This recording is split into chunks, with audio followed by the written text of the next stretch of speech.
Estamos gravando então essa diligência de oitivas do Sr. Paulo Roberto Costa, acompanhado dos seus advogados.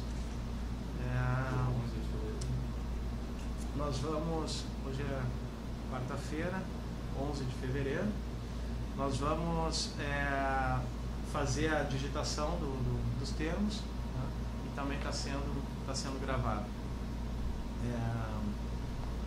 Vamos começar com algumas questões que dizem respeito a mais de um caso, que não propriamente se referem especificamente a um caso, até para poderem auxiliar depois na busca das provas em relação àquilo que a gente está investigando, aquilo que o Paulo delatou, né? Uma questão que a gente já se deparou, que a gente gostaria de saber como é que funcionava, era o acesso de autoridades ao prédio da Petrobras, né? O senhor refere várias reuniões que ocorreram na própria Petrobras, ou que algumas vezes foi procurado na própria Petrobras por políticos. Pode deixar em cima e a gente mesmo pega. Obrigado. Que os políticos procuravam o senhor na Petrobras, e a gente viu também alguns e-mails, principalmente da... Obrigado. Trocas de e-mail com agentes da Camargo Correia, e que eles até pedem para botar o carro no estacionamento, né?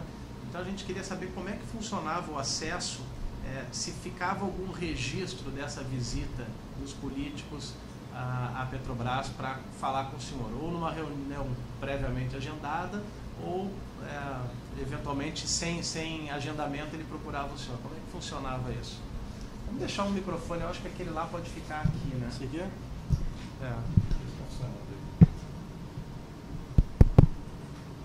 Acho que o que está funcionando deve ser esse aí, né? Esse daqui? Será? Alô. Esse não tá. Esses microfones não dão o eco, não. Não? Alô. Eu acho que Está funcionando. Fala, Paulo, por favor. Alô, testando. Está funcionando. Tá. Testa esse daqui. Alô, testando. Alô, testando. Pode falar. Testando. Alô, testando. Os dois estão funcionando. Então, como é que era esse acesso? Como é que eles acessavam lá na Petrobras? Então, qualquer reunião que nós tínhamos na Petrobras, quer seja com empresas, quer seja com políticos, era feito um pré-agendamento, né? Então eles se encaminhavam esse assunto para a secretaria lá da área da diretoria, e era feito esse pré-agendamento.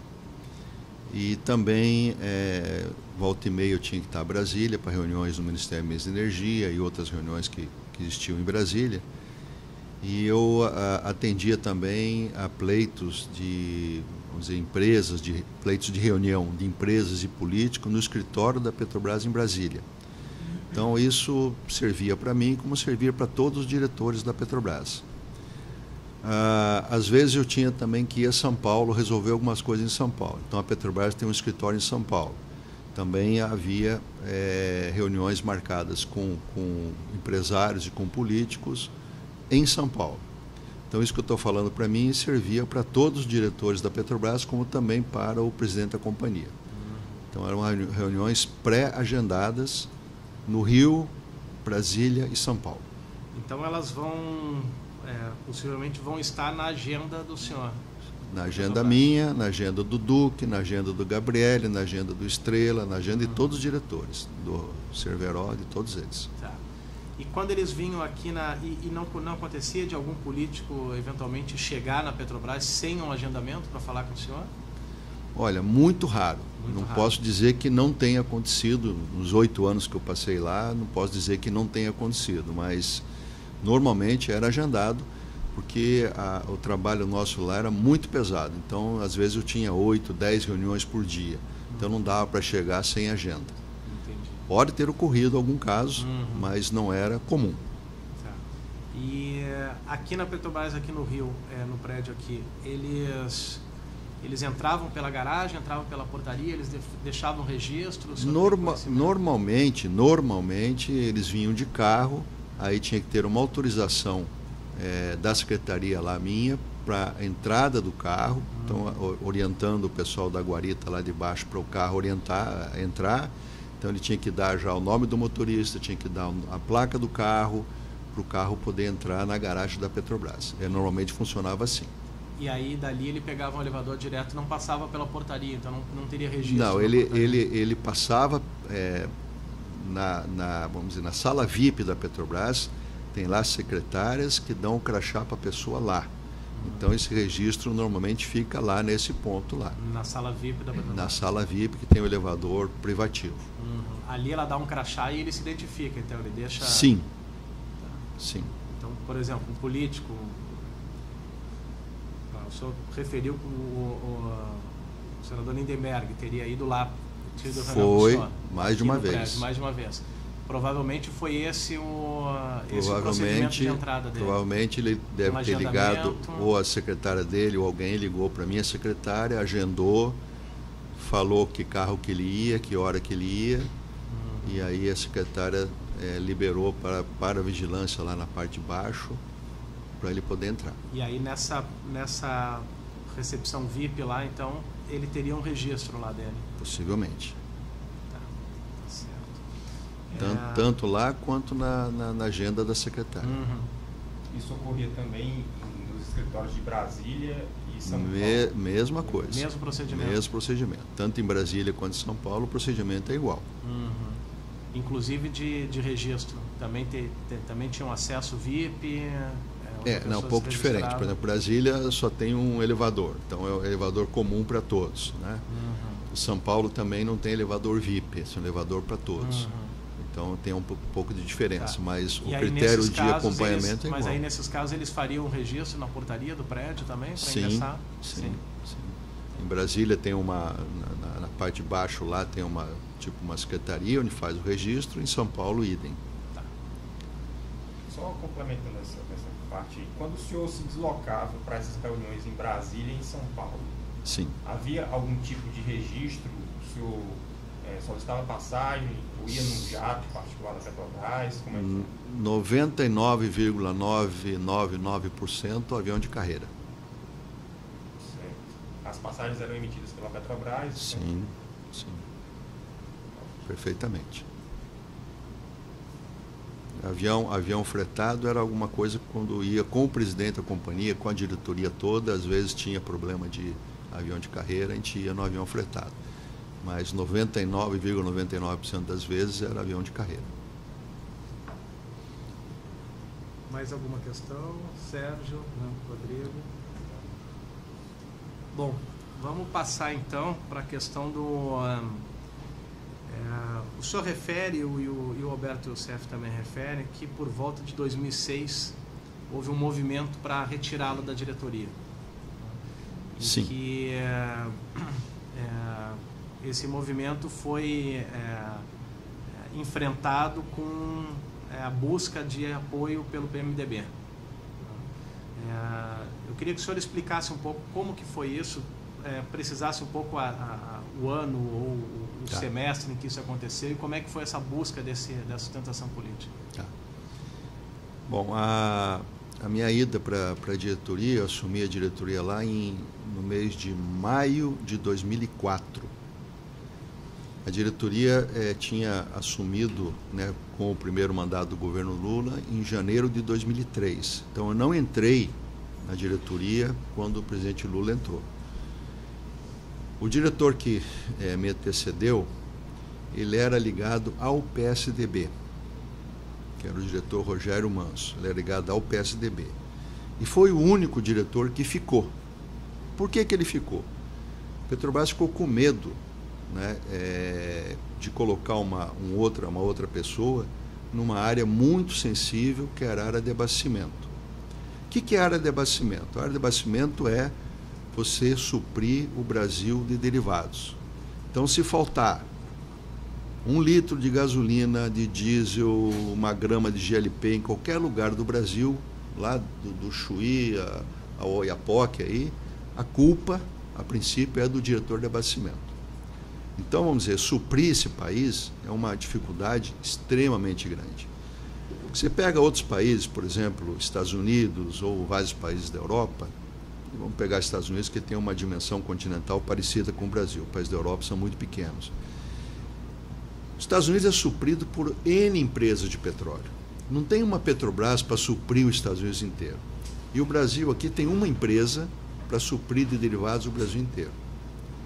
Ah, não, mas tem Shell, tem Cosan, essas são empresas distribuidoras, não são empresas que suprem derivados das refinarias. Então, vamos dizer, a importância e a complexidade da área de abastecimento é muito grande. Então, naquele momento, embora o diretor não fosse ligado ao PT e nem de partido de base de apoio do governo, a diretoria, o presidente resolveu deixar esse diretor por mais um tempo. Então ele ficou até maio de 2014, de 2004, embora o Lula tinha assumido em 1º de janeiro de 2003.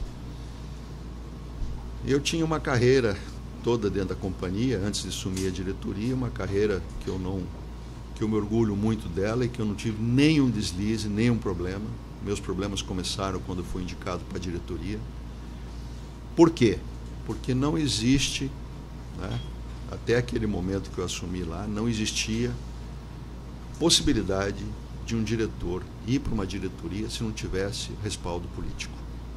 Se alguém falar que existia, não está falando a verdade. Não existia. Se podia ser um técnico brilhante, se ia morrer ali. Eu sempre dava a referência como se fosse no Exército. O Exército pode ser o melhor militar do mundo, você vai chegar a coronel. Vai passar a general, você não vai passar nunca se não tiver indicação do seu nome na lista tríplice, aquele negócio todo. Então, a Petrobras funcionava assim. Muito bem. Então, eu fui indicado, né, pelo PP em maio de 2004. Um ano e quase um ano e meio depois do governo ter assumido, o governo Lula ter assumido a presidência da República. Muito bem. Rogério Manso, que foi indicado pelo PSDB na época, no governo ainda Fernando Henrique Cardoso, né? Muito bem. Nos anos 2004, 2005, a minha área de abastecimento não tinha projetos. Então, a gente estava fazendo assim, um feijão com arroz, porque não tinha projetos novos. Mas tinha um grande desafio, enorme desafio, sem falar das refinarias novas, que é outro assunto, que era atender uma exigência da Agência Nacional de Petróleo em relação à adequação da qualidade dos derivados de petróleo, principalmente do diesel e da gasolina. O nosso óleo diesel, por volta de 1980, ele tinha na sua composição química 12 ppm, 20 mil ppm. O que significa isso? 20 mil partes por milhão de enxofre na sua composição química. Então, vamos dizer, os caminhões, basicamente caminhões, naquele em 1980 não tinha essas SUVs, não tinha nada disso, os caminhões usavam um diesel altamente poluente, com 20 mil partes por milhão de enxofre na sua composição. Obviamente que a frota em 1980 era muito pequena, comparando com a frota atual. Só que a Agência Nacional de Petróleo, tanto para o diesel quanto para a gasolina, começou a colocar datas e padrões de qualidade para a melhoria dos derivados. Onde ele queria, a Agência Nacional de Petróleo queria, na realidade também só voltando um pouco a história, em 1980 não tinha Agência Nacional de Petróleo, era Departamento Nacional de Combustíveis, DNC. E já estava orientando que nós tínhamos que reduzir a qualidade do enxofre do diesel e da gasolina. Tanto que hoje, né, nós temos diesel aqui no Brasil com 15 ppm. Então só lembra esse número. Nós tínhamos diesel em 1980 com 20 mil partes por milhão de enxofre. Hoje nós temos diesel com 15 partes por milhão de enxofre. Então a redução do enxofre foi substancial. Isso é excelente, né? Primeiro, para a saúde nossa. Segundo, para a durabilidade dos motores. A gasolina nossa, nós estávamos trabalhando na faixa de 2.000 ppm de enxofre na gasolina. Hoje a gasolina nossa tem 50 ppm, então também houve uma queda substancial. Para que isso fosse possível, a Petrobras então precisava fazer novas unidades nas refinarias existentes, chamadas unidades de hidrotratamento, que você reduz então essa quantidade de enxofre. Então, quando eu entrei lá em 2004, não tinha esses projetos. Tinha já uma meta de redução, mas não tinha projeto. Então, 2004, 2005 e grande parte de 2006, a área de abastecimento não tinha orçamento grande, nem tinha projeto para desenvolver nada. Então, quando se fala aí, equivocadamente, né, que eu, como diretor de abastecimento, já tinha montado um cartel com o Duque para ver as empresas para participar desse processo, não é verdade. Isso eu falei no meu depoimento lá. Porque as obras da minha área começaram a ser desenvolvidas a partir de 2006. Então, em 2004, 2005, eu não tinha nada. Então, essas empresas nem me procuraram porque eu não tinha projeto. Nessa época, os projetos grandes eram na área de exploração e produção. Eram plataformas. E como é que dutos. foi? Só o senhor está fazendo Tu faz esse preâmbulo para chegar lá na pergunta sua, né?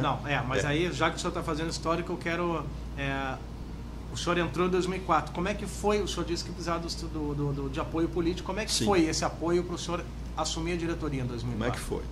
Eu fui procurado pelo PP, através do deputado José Janelli, falando: Paulo, sabemos da sua capacitação técnica, sabemos da sua vida na Petrobras, queríamos que você fosse um representante do partido na diretoria. Aí eu perguntei para ele: mas o que é ser representante do partido? Você ajudar o partido no que for possível. Eu falei para ele: bom, eu vou ajudar em coisas que eu possa, não vou ajudar em coisas que eu não possa. Porque a Petrobras, ela não é uma empresa que o presidente ou o diretor toma uma decisão, assina um papel e as coisas acontecem. Não é assim que funciona. Você tem vários níveis de decisão. Então, vamos dizer, se eu pegar o meu crachá lá, pegasse o meu crachá, vamos fazer isso aqui, ia para baixo, o pessoal ia detonar. No dia seguinte eu ia estar na revista, no jornal, dizendo que eu estava fazendo uma coisa totalmente errada. Então a Petrobras tem que ser feito estudos da área técnica, chegar para a diretoria, para o diretor avaliar aquilo, ir para a diretoria. Às vezes depende de conselho de administração, então tem que levar para o conselho. Então existe outro erro que a imprensa coloca de modo geral, que um diretor ou um presidente pode tudo. Não pode, porque você tem caminhos a seguir. Todas as pautas que vão para a diretoria, eu levo uma pauta para a diretoria. Se essa pauta não tiver muito explicada, muito certinha, a diretoria não aprova. Então aconteceu comigo, aconteceu com vários outros diretores, chegar uma pauta lá, a pauta não estava muito de acordo, é retirado de pauta. Você retira da pauta. Ou a pauta tem que sofrer processos de melhor esclarecimento, de mais dados, mais informações, etc. Então essa... Voltando um pouquinho, como é que o senhor conheceu o ex-deputado José Janelli? Como é que eu conheci? Ele soube do meu nome, eu estava na Transportadora Brasileira Gasoduto Bolívia do Brasil, na TBG. Ele soube meu nome, soube que eu era um bom técnico e me procurou. Quem indicou o nome do senhor para ele? Não. Ele me procurou e fizemos uma primeira reunião, onde ele me sondou se eu gostaria de ir para a diretoria. Essa reunião foi feita aqui no restaurante aqui do Santos Dumont. O restaurante tem na parte de cima do Santos Dumont. Estava ele e o Pedro Correia, que era deputado federal, Pedro Correia. Onde ele me sondou e falou: olha, sabemos que você é um bom técnico, gostaríamos de contar com você para a diretoria e tal. Eu falei: agora para ir para a diretoria não depende de mim, isso depende do Conselho de Administração. O Conselho de Administração tem que aprovar meu nome. Eu falei: então, nós vamos conversar com alguns contatos políticos aí para ver se colocamos o seu nome, principalmente porque havia a ideia da Petrobras de trocar o diretor anterior, que era do PSDB. Né? Então eu fiquei conhecendo ele. A primeira vez que eu ouvi foi no aeroporto Santos Dumont, no restaurante lá de cima. Não tinha nenhuma ligação com o PP? Então, Eu nunca tive ligação com partido nenhum. Até ir para a diretoria, minha ligação era nenhuma com o partido, nenhuma. Bom, muito bem. E aí ele, nessas reuniões, ele chegou a falar com o senhor como é que seria essa ajuda do senhor para o partido? Essa representação? Falou. Ele falou assim, ó, Paulo, vê o que nós podemos fazer, que empresas que podem participar, que possam nos ajudar. Nunca discuti com ele valores, percentuais, nem nada. Mas, obviamente, que ele tinha interesse, como qualquer político que indique qualquer pessoa para qualquer ministério, ninguém faz isso de graça. Aquela velha história, não tem almoço de graça. Então, se um político indica para ser ministro dos transportes fulano de tal, é porque tem interesse depois que alguma coisa reverta para o partido. Quer seja a nível de ministro, quer seja a nível de secretário executivo, quer seja a nível técnico. E nesses não há possibilidade. Até 2006, o senhor disse que não teve... Minha área não teve nada. Eles não cobraram nada do senhor? Não, porque não tinha. Não tinha. A interação nossa nesse período 2004, maio de 2004, 2005, 2006, foi mínima, porque não tinha projetos. Os projetos começaram a aparecer... O senhor tinha pouco contato com eles, então? Tinha pouco contato, porque não tinha muito trabalho, não tinha muito projeto. Projeto é obra, né? Projeto é obra. Mas eles não cobravam? Pô, Paulo, como é que está lá? Não vai ter uma obra? Não, perguntavam, falavam, estamos desenvolvendo os projetos, e os projetos principais era esse que eu acabei de falar, que era a melhoria dos derivados, da qualidade dos derivados da gasolina e do diesel. Que aí começou o projeto a ser desenvolvido. Esse projeto não era desenvolvido pela minha área. Quem desenvolvia esse projeto era o Centro de Pesquisa da Petrobras, ligado à área de serviço, que é ligado ao diretor Duque. Então, toda a parte de projeto era desenvolvida pela área do Duque, o Centro de Pesquisa e a área de engenharia dele. Aí esses projetos foram ganhando corpo para atender as datas previstas pela Agência Nacional do Petróleo na qualidade dos derivados. E aí, em 2006, foram feitas várias licitações para várias unidades em várias refinarias, porque todas as refinarias tinham que, num determinado momento, chegar com diesel 15 ppm, chegar com gasolina 50 ppm. E isso foi feito faseado, né? Isso foi fazendo por fase. Muito bem. Então, 2004, 2005, 2006, praticamente nada aconteceu. Nesse meio de tempo, estava ocorrendo o mensalão, então tinha recursos de outras fontes, né? O mensalão estava em vigor, tinha outros recursos.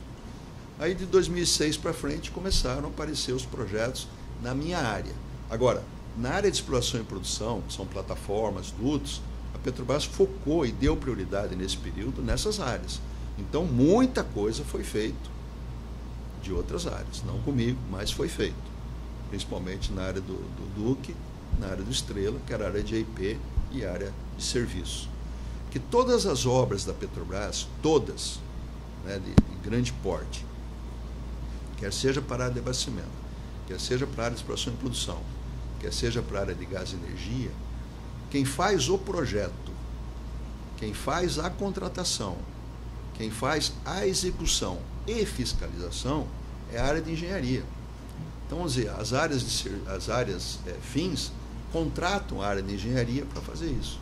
Então, vamos dizer, todas essas licitações de Renest, de Comperge, de Refinaria 1, 2, o que quer que seja, não tem nenhuma licitação que eu fiz, que a minha área fez, não tem. Todas foram feitas para a área de serviço. Gerência de contrato. Quem foi os gerentes do contrato? Você não vai encontrar, nesses 8 anos, um gerente de contrato dessas obras de maior porte que foi da minha área. Todas é da área de serviço.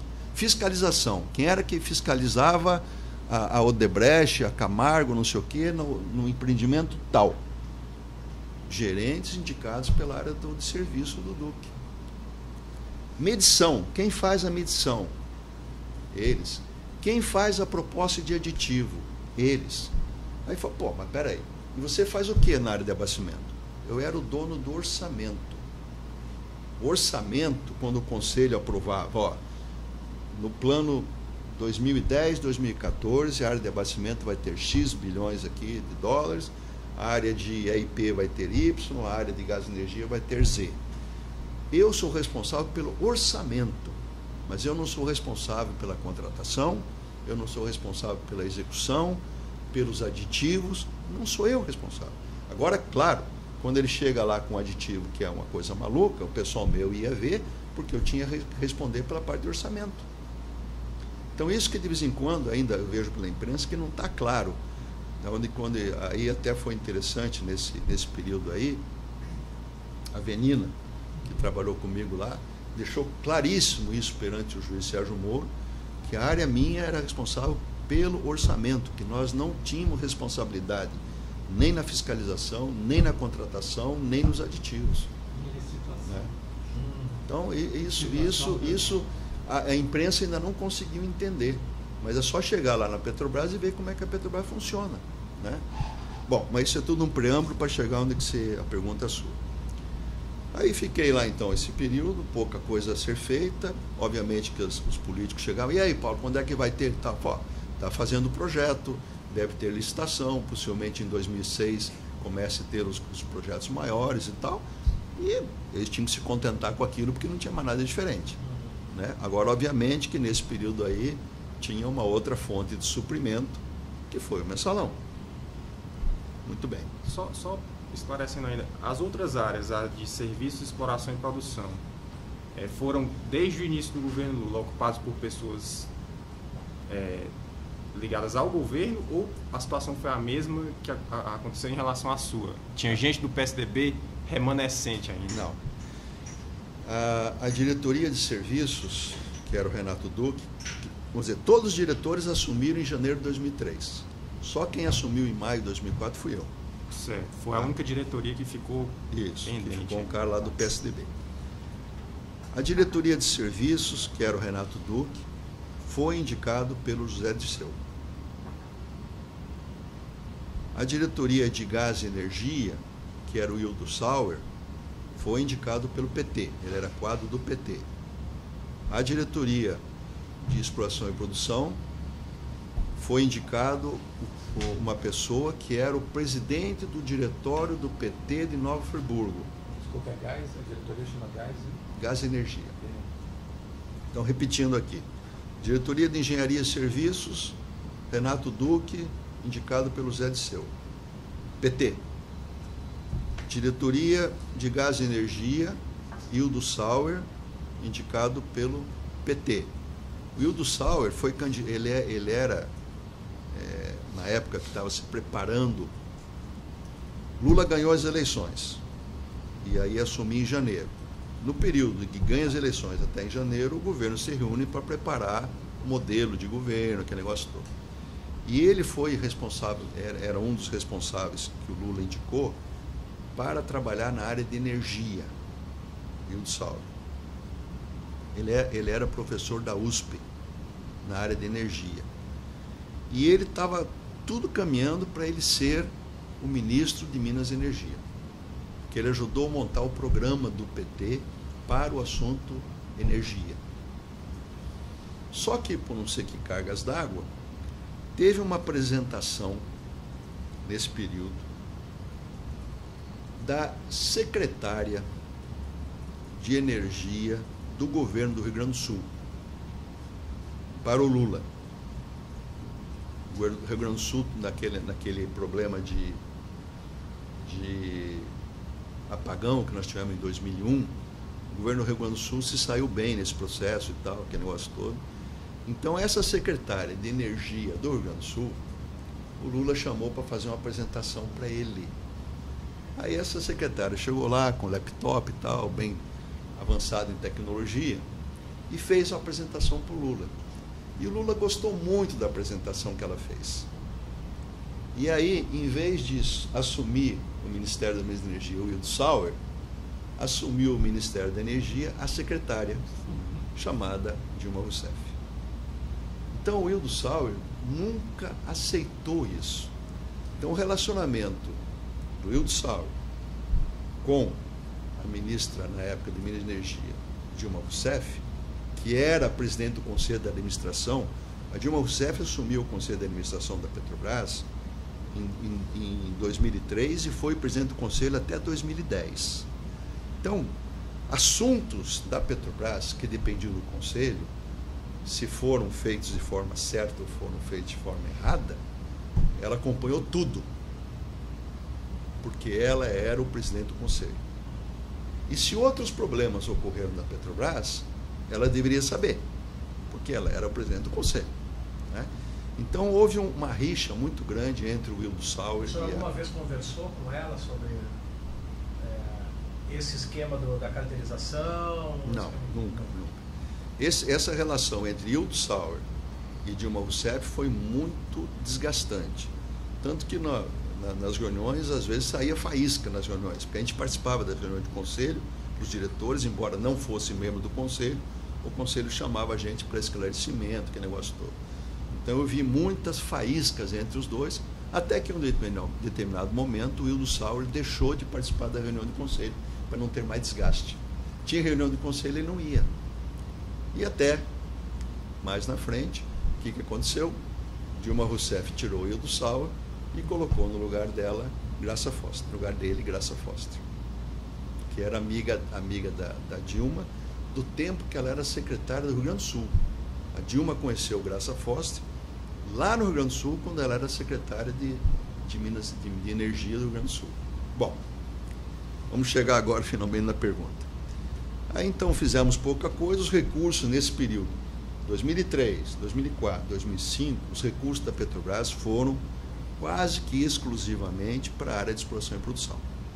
Estava certo, tinha que investir lá mesmo. Então, vamos dizer, esse processo de cartelização começou, não foi na minha área, porque eu não tinha obra. Esse processo de cartelização começou na área de plataformas, navios, sondas de perfuração, etc., que tinham os recursos. Porque eu não ia fazer o processo de cartelização de uma obra lá que eu tinha lá de 20 milhões de reais. Eu queria fazer um processo de cartelização de uma obra que custava 500 milhões de reais, 1 bilhão de reais. Então, se vocês pegarem lá, qual era o orçamento da área de abastecimento em 2004, 2005 e 2006, compara com os orçamentos da área de exploração e produção nesse período, vocês vão ver o que eu estou falando aqui. Muito bem. Então, começamos a trabalhar nesse processo, os projetos foram feitos pelo Centro de Pesquisa, de modo que fosse avançado, então, os projetos para atender os requisitos da Agência Nacional do Petróleo. E também precisávamos de novas refinarias. Por quê? A Petrobras construiu e pôs em operação a última refinaria em 1980, que foi a refinaria do Vale do Paraíba, em São José dos Campos, refinaria Henrique Lage. De lá para cá, a Petrobras não fez nenhuma nova refinaria. Obviamente que fez adaptações, melhorias, novas unidades, com essas unidades que estou falando aqui de melhoria de quadrados derivados, mas refinaria nova, que agregasse grandes valores de capacidade de processo, não foram feitos. Foram desengargalados algumas unidades, que se aumentou até a capacidade de refino, com o chamado desengargalamento, que é a palavra que a gente usa, mas unidades novas não foram feitas. Só o que estava acontecendo? O mercado brasileiro, na década de 90, de 1990 até 2000, o mercado de derivados de petróleo foi estagnado. Você não cresceu. Por quê? Porque foi um período que a economia estava... Alguns economistas dizem que a década de 90 é uma década perdida. Por quê? Porque nesse período não houve acréscimo de derivados. Então as refinarias que estavam produzindo ali estavam atendendo. Você importava, às vezes, alguma coisa de diesel, de querosene de aviação, gasolina, com a entrada do programa do álcool, começou a sobrar, a Petrobras se transformou num grande exportador de gasolina, né? E estava tudo normal. Só que, com a entrada do governo Lula, as coisas começaram, a economia começou, por uma série de circunstâncias, mercado mundial, né? Começou a crescer a demanda de derivados.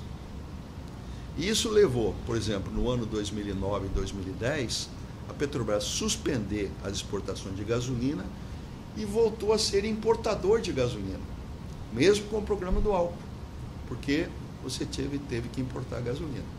E o diesel, que é o combustível mais, vamos dizer assim, sensível na nossa economia, porque a nossa economia ela é totalmente calcada no diesel, né? Porque todo o transporte rodoviário, ferroviário, nós temos muito pouco transporte hidroviário, muito pouca cabotagem. Você depende do diesel. Se tiver problema de diesel, o Brasil para. Então, o que aconteceu? As refinarias chegaram nos seus limites de possibilidade de ampliação. Aí, de vez em quando, aparecia um cara lá. Mas por que em vez de fazer uma refinaria nova, você não amplia a existente? Eureka, já fizemos isso. Porque você, para ampliar uma refinaria existente, tem limites. Você tem limite de água, você tem limite de poluição atmosférica, você tem limite das utilidades. Então, eu tenho que duplicar, triplicar geração de energia, geração de vapor, geração de água. Então, você tem economicamente limites. Tem determinado momento que não dá mais para ampliar, tem que fazer uma nova. E aí começamos, então, a detalhar projetos de refinarias novas, depois de 34 anos sem fazer refinaria. E aí gerou a refinaria do Nordeste, que era para fazer com sócio a PDVSA, que a PDVSA não entrou, e o complexo petroquímico aqui do Rio de Janeiro, que tinham vários sócios privados que também, principalmente com a crise de 2008, os sócios privados saíram. E a Petrobras ficou com a refinaria na mão, sem sócio privado. Era uma refinaria petroquímica.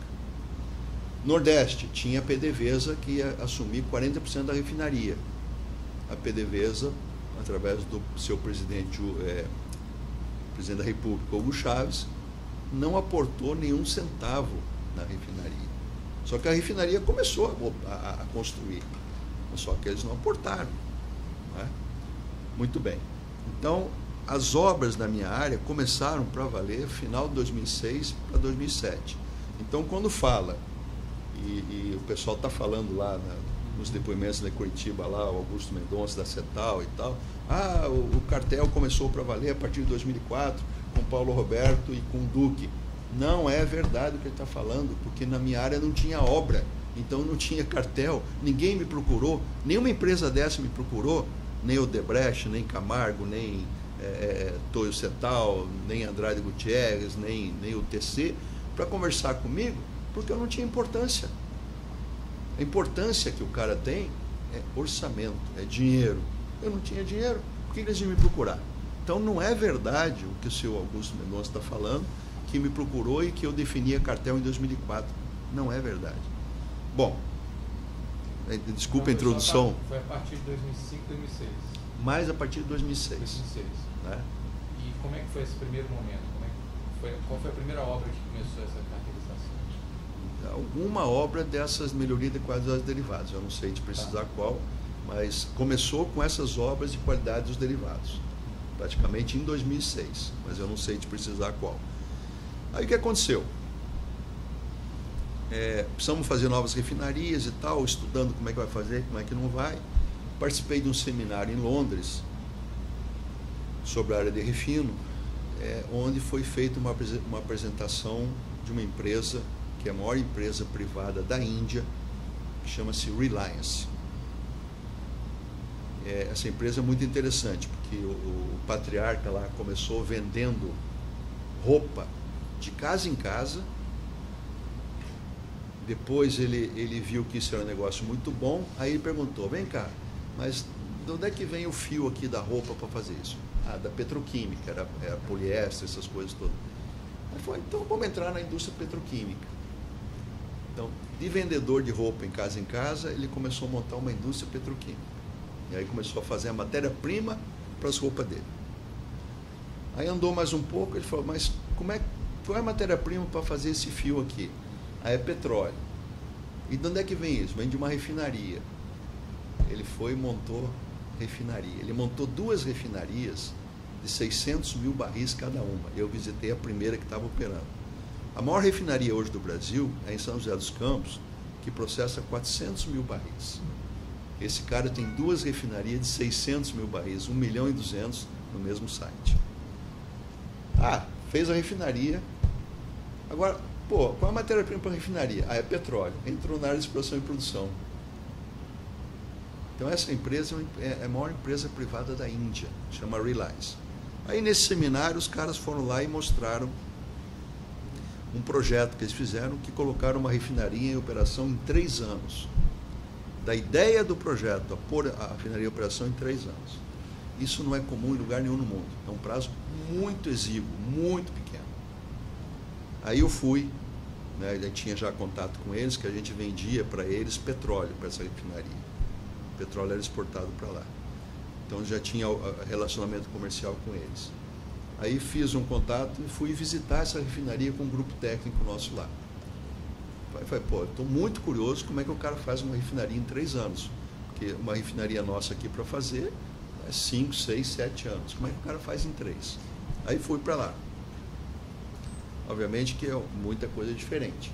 Por exemplo, a área de meio ambiente, que é um transtorno para a gente aqui. Mas não tem. Não tem área de meio ambiente. O cara faz e faz. Leis trabalhistas. Que lei trabalhista é essa? Eu vi, isso que eu vou falar para vocês, eu vi, ninguém me contou. Eu vi. O cara mostrou um filme lá da construção da refinaria. No pico da obra da refinaria, eles tinham 70 mil empregados. 70 mil. A Reneste aqui, que foi lá no Pernambuco, nós chegamos no pico com 45. Os caras tinham 70. Como é que os caras chegavam para trabalhar na refinaria? A pé, lombo de burro, em cima de caminhão, basculante, te vira. Como é que a Petrobras faz os empregados das contratadas chegar na refinaria? A Petrobras contrata ônibus com ar-condicionado, 45 lugares, não pode ir ninguém em pé, nananana. Equipamento de segurança. A Petrobras fornece. As empresas fornecem, depois cobre da Petrobras tudo isso, claro, né? Capacete, uniforme, bota com ponteira de aço no bico, luva, óculos, tudo. Como é que os caras trabalharam lá? Eu vi chinelo de dedo e roupa do corpo. 5 os caras trabalham. Refeitório, comida. O cara mostrou lá. Me chega na hora do almoço. Como é que os caras lá comem? Eles têm aquele costume daquela que a gente usava antigamente na praia, aquela negocinho de vime que se colocava na praia, antes de colocar areia. Vocês são mais novos, acho que não conhecem. Como é que chamava aquilo? Esteira. Esteira. Aquela esteirazinha, os caras colocam aquilo numa sombra, cada um traz a sua comida de casa, fria, não tem lugar para aquecer, abre a comidinha e come. Como é que a Petrobras faz na refinaria aqui de Pernambuco com 45 mil pessoas? Vários refeitórios, todos com ar-condicionado, com nutricionista para ter comida equilibrada, aquele negócio todo. Então as coisas são muito diferentes, os preços são diferentes, as qualidades são diferentes, né? Então o cara lá não tem problema de meio ambiente, o cara lá não tem problema trabalhista. Se um cara lá ou 2 ou 1.000 não trabalham direito, vai embora porque tem 5 mil esperando para entrar, né? Tem sindicato para reclamar. Ele, como empresa privada, não precisa fazer licitação. Ele chegou lá e falou assim: Paulo, maior empresa de engenharia do mundo, como é que chama ela? Bechtel, uma empresa americana. Eu chamei os caras aqui e negociei com eles direto, não fiz licitação. Equipamento, qual é o melhor equipamento aqui? Forno, unidade de destilação, qual é o melhor equipamento? É esse japonês, ou esse aqui americano, ou esse aqui alemão? Chama o cara aqui para negociar e eu vou fechar direto com ele. Então, vamos dizer, não dá para comparar uma coisa com a outra, né? Mas aí fui lá nessa refinaria, aprendi alguma coisa com a minha equipe e tal. Cheguei de volta para o Brasil e, numa viagem que eu estava voltando num seminário lá em Brasília, passei muito mal no avião, muito mal, na viagem de Brasília para o Rio. Aí, quando cheguei aqui, liguei para minha secretária e falei: olha, eu vou direto para o setor médico, a Petrobras tem um setor médico, vou direto para o setor médico porque eu estou passando muito mal. Aí fui direto para lá, a médica me examinou, eu estava tremendo, estava febril, estava... Aí eu falei assim, ó, Paulo, eu vou te mandar direto para o hospital, porque se eu pedir exame de laboratório aqui vai demorar, lá no hospital você vai fazer direto isso. Aí me encaminharam lá para o Barra d'Or. Isso foi numa quinta-feira. Sexta-feira, final do dia, eu tinha entrado em coma. E no sábado, a Petrobras mandou chamar os maiores infectologistas do Brasil, que é lá de São Paulo, que hoje é secretário de Saúde do Estado de São Paulo, que é o Davi Wipp, mandou chamar. Ele me examinou, eu estava em coma, entubado. Ele me examinou lá na CTI, aí chamou os médicos lá, depois chamou minha mulher do lado e falou, olha, a chance dele sobreviver é de 5%. Falou na lata para minha mulher, 5%. Só se Deus quiser, porque a medicação que ele está tomando está correta, está tudo certo, mas a chance dele é mínima. Por quê? Chegaram à conclusão que nessa minha ida na Índia, eu peguei uma malária. E depois, voltando para cá, eu peguei não é tuberculose, pneumonia. Peguei a pneumonia. Então, como o organismo estava muito enfraquecido, essa pneumonia, que às vezes podia ser curada em casa, ela me pegou de valer, para valer. Então eu fiquei lá, morre ou não morre. Fiquei 15 dias na CTI. Isso é final de 2006? Final de 2006, foi dezembro de 2006. Dezembro de 2006. Fiquei 15 dias na CTI e depois fiquei acho que uns 2 meses afastado para poder recuperar aquele negócio todo. Nesse período,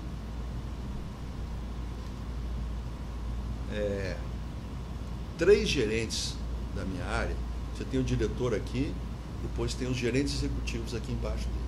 3 gerentes executivos, um de refino, um de logística e um corporativo.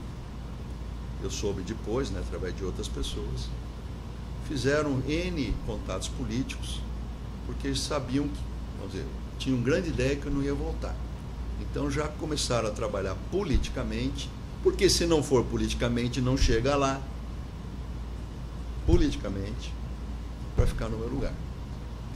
Que foi o gerente executivo do Refino, chamado Allan Kardec, o gerente executivo da parte de logística, chamado Paulo Maurício, e o gerente executivo corporativo, Penina Velosa da Fonseca.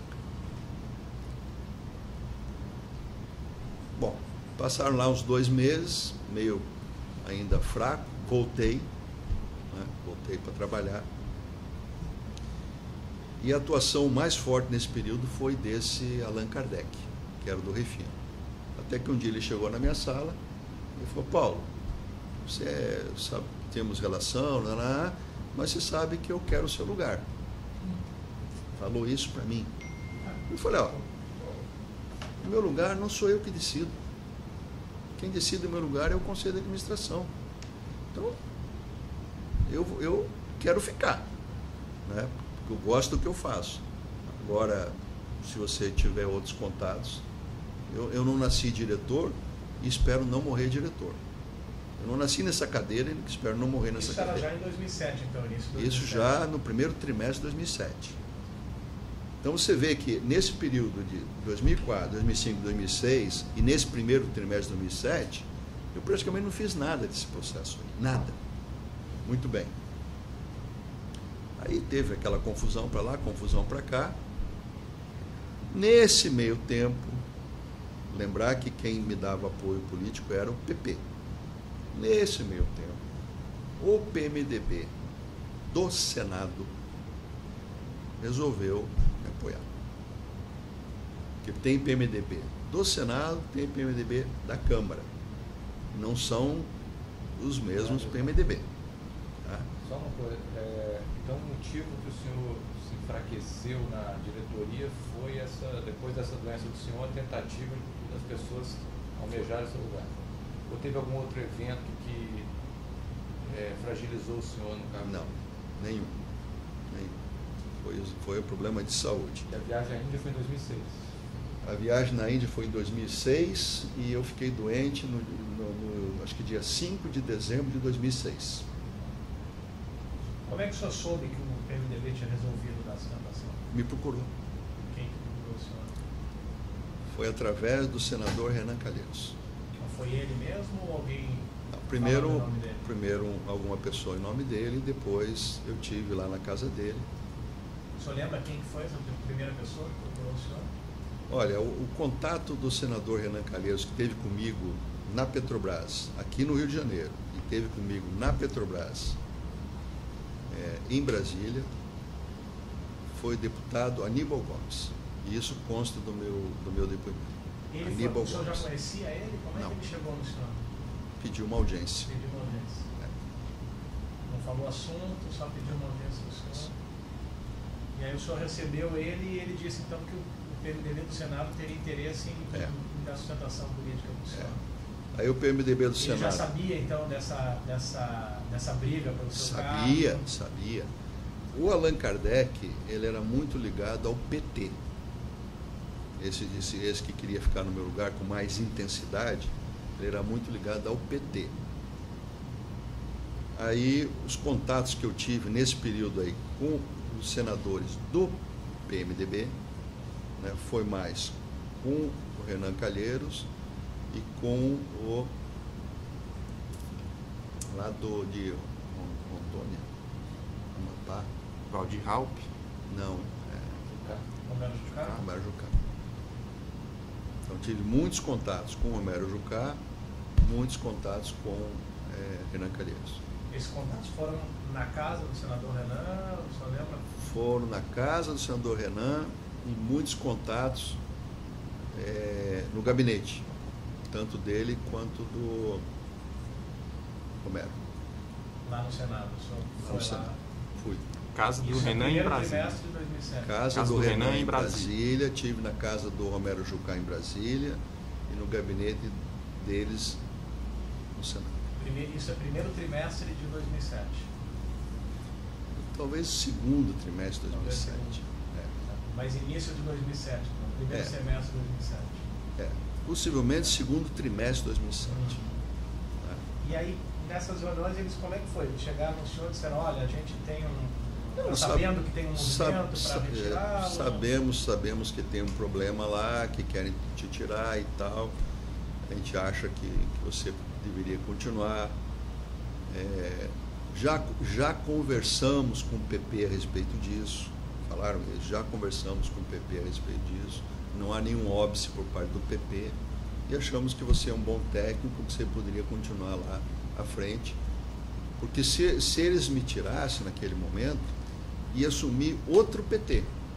Aí era PT na Gás e Energia, PT na exploração e produção, PT na área de serviço, PT na área de abastecimento. Ia ficar PT de ponta a ponta. E obviamente que o PMDB também não queria isso. E eles conversaram, o que eles conversaram com o senhor? Qual seria a contrapartida? Vou ajudar o que fosse ajudar possível o o partido. Também. Igual o a PP. abordagem do PP. Pois. Essas reuniões alguma vez teve participantes do PP também, junto com os senadores do PP? Não. Essas reuniões eram só PMDB. O senhor lembra outros senadores que participaram dessas reuniões? O senhor falou do senador Renan, Romero Jucá? Dessas reuniões eu lembro dos dois só. Dessas reuniões todas. Tinha mais alguém nessas reuniões? Teve uma reunião dessa que participou que foi presidente da Câmara agora. Não, anterior. Henrique Alves. Teve um jantar, acho que na casa do Renan, que o Henrique Alves participou. Sempre essas reuniões que o senhor teve para tratar da sua manutenção Sim. no cargo? Sim.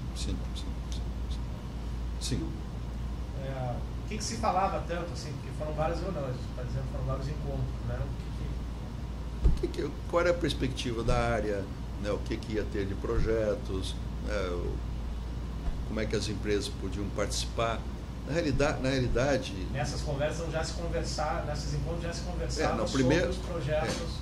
mas primeiro é a manutenção. Claro, sim. Depois que a manutenção estava, vamos dizer assim, efetivada, aí as outras conversas eram os projetos de modo geral. O senador Valdir Raup alguma vez nessas reuniões participou? Eu tive com ele, tive no gabinete dele, mas não estou lembrado se ele participou desses jantares, dessas conversas na casa do Renan. Não Essas estou lembrado. conversas para manutenção do senhor no cargo, Não, o senhor não lembra? Não. Eu tive reuniões com ele depois, mas eu não lembro se ele estava nessas reuniões de manutenção, eu não lembro. O ministro Edson Lobão? O ministro Edson Lobão não participava dessas reuniões, mas participava de outras reuniões no Ministério, que ele me chamou. Ele me chamava muito no Ministério, que era comum me chamar no Ministério, tanto eu quanto qualquer diretor ou presidente da Petrobras. E também tive algumas vezes na casa dele. Mas especificamente nessa época em que o PMDB, que é o partido dele, estaria dando a sustentação política do senhor também. O senhor teve reuniões com ele, conversou mas sobre o assunto? Não, ele não teve nenhuma reunião com ele sobre manutenção. Teve reunião com ele depois sobre necessidade de apoio. Sim. Apoio Sobre financeiro. a manutenção, então, foi o senador Renan e Romero Jucá. Sim. Deputados, Aníbal Gomes falando em nome do Renan. Aníbal Gomes falando em nome do Renan. E Henrique uma vez. E o Henrique jantou uma vez lá com a gente lá. Não, mas nenhum deputado. Pode ter até tido, eu não me lembro. Em um dos depoimentos, o Pode Alberto ter. Youssef fala que nessa necessidade de apoio já teria havido a participação do Fernando Baiano.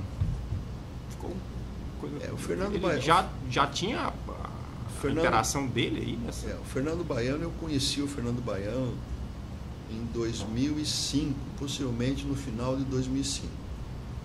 Quem me apresentou o Fernando Baiano foi Nestor Severo. Eu não o conhecia. Antes da gente entrar nessa parte, só para... não estou conseguindo botar tudo aqui. Então, o primeiro contato nesse episódio do apoio do PMDB foi com o deputado Aníbal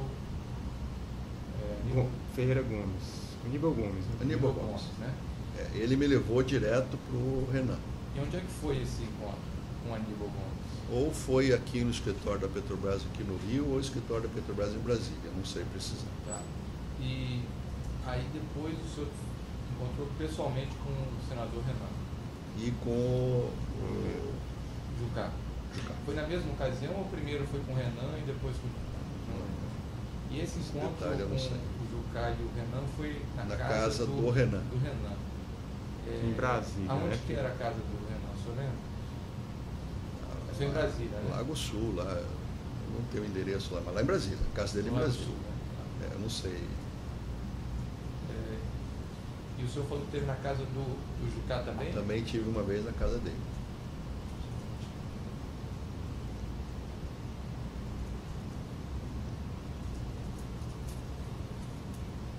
A do Jucá, o senhor lembra onde era? Brasília eu não consigo me situar muito em Brasília. Mas era casa ou apartamento? Casa. Também no gabinete de ambos, né? Também no gabinete de ambos. Só casa em Brasília, que esses caras têm casa na origem, né, também.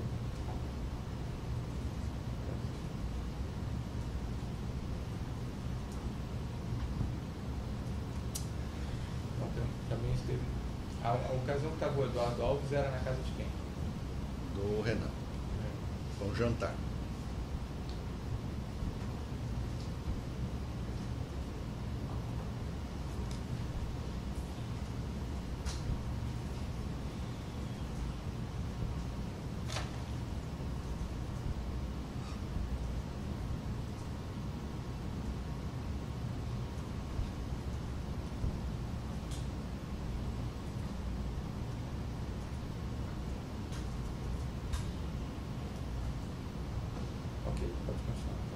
Pronto, então continuando aí em relação a essa afirmativa do Youssef de que nesse episódio do apoio político do PMDB, o Fernando Baiano já teria atuado de alguma forma.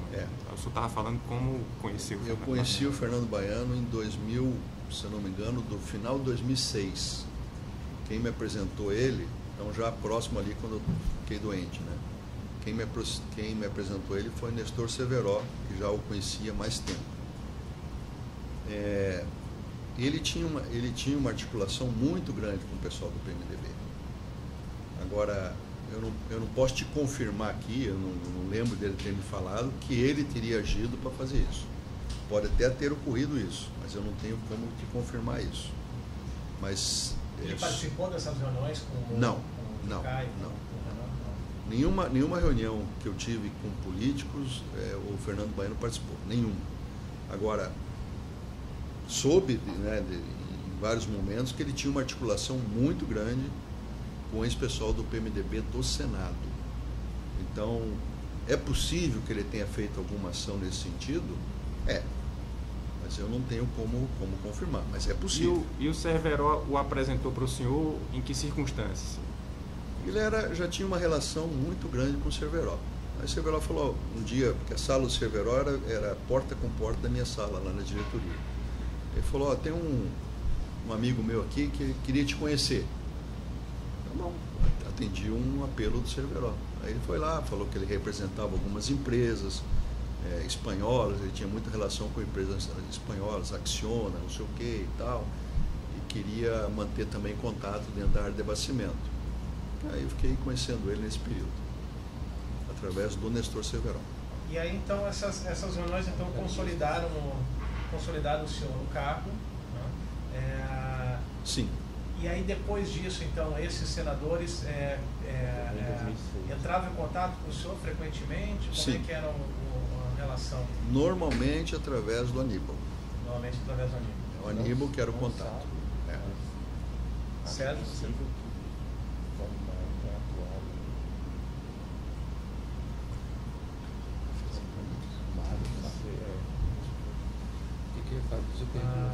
Não, eu perguntei para ele como, depois disso, dessa consolidação dele então no cargo, como é que eram os contatos com os Normalmente era o Aníbal que fazia o contato para fazer a reunião. para fazer reunião. Mas o senhor se reunia frequentemente com eles? Olha, normalmente era uma reunião por mês, não mais que isso. Não mais que isso. Com quem? Normalmente com o Jucá e o Jucá e Renan. E normalmente na casa do Renan. Aí o Aníbal não participava dessas reuniões, então ele era só um... Participava. Participava também. Às vezes ele chegava um pouco depois que tinha começado a reunião, mas ele estava sempre por lá. Participava. Então os contatos eram feitos com o Aníbal, mas as reuniões com o Renan e com o Jucá e com o Aníbal. O senhor primeiro falou que os contatos eram feitos com o Aníbal. O Aníbal que pedia a reunião. Pedia a reunião, entendi. Paulo, o senador quer falar, os senadores querem falar com você. Aí tá bom, quando é que nós vamos falar isso? Tal dia. Entendi. E aí nessas reuniões mensais, o que se conversava? Perspectivas de projetos, qual era o interesse, né, desses políticos? Que as empresas do cartel ganhassem. Porque se elas ganhassem, revertia uma parte para eles. Outra coisa que eu falei lá nos depoimentos, essas empresas do cartel não trabalham só para a Petrobras. Essas empresas do cartel trabalham para portos, aeroportos, rodovias, ferrovias. Sem açúcar. Então o interesse deles é tudo. O interesse deles não é só a Petrobras. Então, vamos dizer, se uma empresa dessa ganhou um contrato bom na Petrobras, o cara vai chegar lá e falar, também tem aqui interesses aqui, uma concessão de aeroportos, uma concessão de rodovias, hidrovias, portos. Eu falei lá com clareza na CPMI, não pensem que esse assunto que vocês estão vendo aqui se restringe a Petrobras, que não é. Não pensem que esse assunto aqui se restringe a diretoria de abastecimento da Petrobras, que não é. Eu falei no primeiro dia lá na Força Tarefa, lá em Curitiba, antes de assinar o acordo de delação, que a minha área de abastecimento era a ponta do iceberg. E até teve uma declaração há pouco tempo do Ricardo Pessoa lá, que saiu pela imprensa, onde ele fala, Paulo era fichinha nessa história. Porque meu orçamento não era o maior. E todas as obras da Petrobras, quer seja da área de gás e energia, da área de exploração e produção, da área de abastecimento, todas eram conduzidas por uma área única. Então, não se limitem, obviamente que vocês têm o papel de vocês aqui, mas não se limitem à Petrobras. O que acontecia na Petrobras, acontecia no Brasil. Mas isso e aí nessas reuniões, então, conversavam sobre assuntos envolvendo as obras? Sim. Alguma vez eles pediram diretamente para o senhor alguma quantia, algum valor nessas reuniões? Não. O senhor lembra de outros políticos participando dessas reuniões após, então, a sua permanência no cargo? Aí tinha o pessoal do PP, né? Sim, mas era junto as reuniões ou separado? Sempre separado? Sempre separado. Nunca teve uma reunião que foi conjunta entre PMDB e PT, nunca teve. E nessas reuniões do PMDB já se falava abertamente da cartelização? Eles sabiam que as empresas estavam cartelizadas e que... Sabiam. Era de domínio já. Tanto o senador Renan quanto o senador Jucá? Sabia. E alguma vez, logo depois que teve então esse apoio do PMDB para o senhor, como é que foi? O senhor falou com o pessoal do PP? Olha, o PMDB me procurou? Sim, falei. O pessoal do PP já sabia, então? Sabia porque o pessoal do PMDB já tinha falado com eles. Já tinha falado com eles. E eles estavam de acordo, então? Eles estavam de acordo porque eles achavam que, naquele momento, se ficasse só PP, eu ia sair. Então precisava. O pessoal do PMDB também sabia do percentual de repasse. 3% das obras que o senhor relatou. Né? Eu nunca falei isso pessoalmente com eles. Eu acredito que sabiam, mas não foi através de mim. Eu nunca falei isso. Com eles, expressamente, diretamente, o senhor falou sobre cartelização? Não. Expressamente não, mas ficou claro que eles já sabiam que as empresas tinham esse papel. Eles falaram para mim isso, mas eu pessoalmente não cheguei a falar.